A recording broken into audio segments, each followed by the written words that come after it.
Yet again, Israel has used airstrikes to try to impose its will on a neighbour. Since the fall of the Assad regime, the Israelis have carried out around 300 bombings. But what's remarkable about the latest attack on Damascus is the fact that Syria and Israel are currently involved in peace talks brokered by a Trump administration, perhaps confused by this turn of events. I think I'll ask Marco to say a few words on Syria. Yeah, it's complicated, obviously. These are historic, long-time rivalries between different groups in the southwest of Syria, Bedouins, the Druze community, and it led to an unfortunate situation and a misunderstanding, it looks like, between the Israeli side and the Syrian side. So we've been engaged with them all morning long and all night long with both sides, and we think we're on our way towards a real de-escalation and then hopefully get back on track.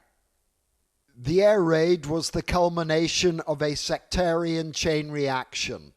At the center of the strife is an Arab minority sect known as the Druze, whose communities straddle the Israeli-Syrian border.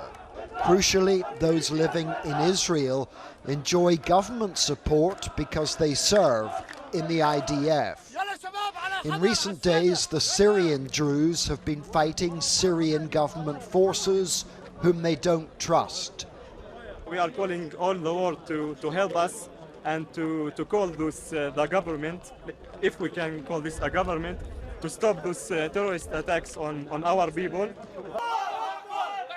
The Israelis have got involved militarily to both support the Druze and to ensure that Syrian troops don't get too close to the border.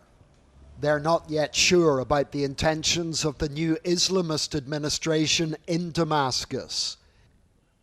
The Israeli Prime Minister has made a statement. We are acting to save our Druze brothers and to eliminate the gangs of the regime, he said. It's still early days for the post-Assad Syrian government, and its treatment of minorities like the Druze and the Kurds is being watched closely by the Israelis.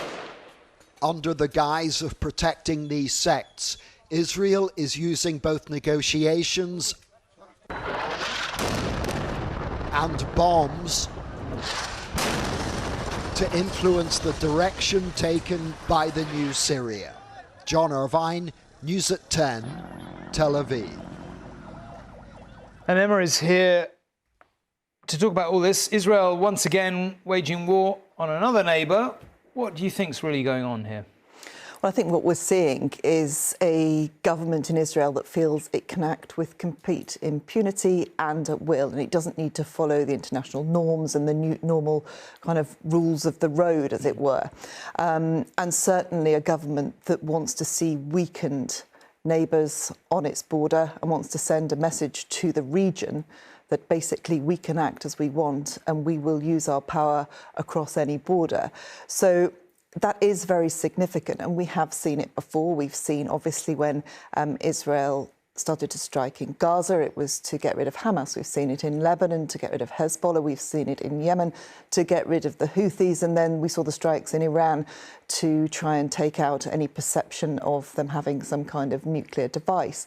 This is a very different situation because Syria isn't posing them a direct threat. They were in talks about normalisation just a week ago. And in the days after President al-Shara took over, we were there in Syria when the Israeli strikes began. Then they were said to be on the weapons storage dumps. But it was very clear that there was a wish to destabilise that new government before it ever really got a chance to take hold. And I think that's what we're seeing again, a real clear message from Israel that they don't want Syrian troops on their border and they don't want a strong Syria.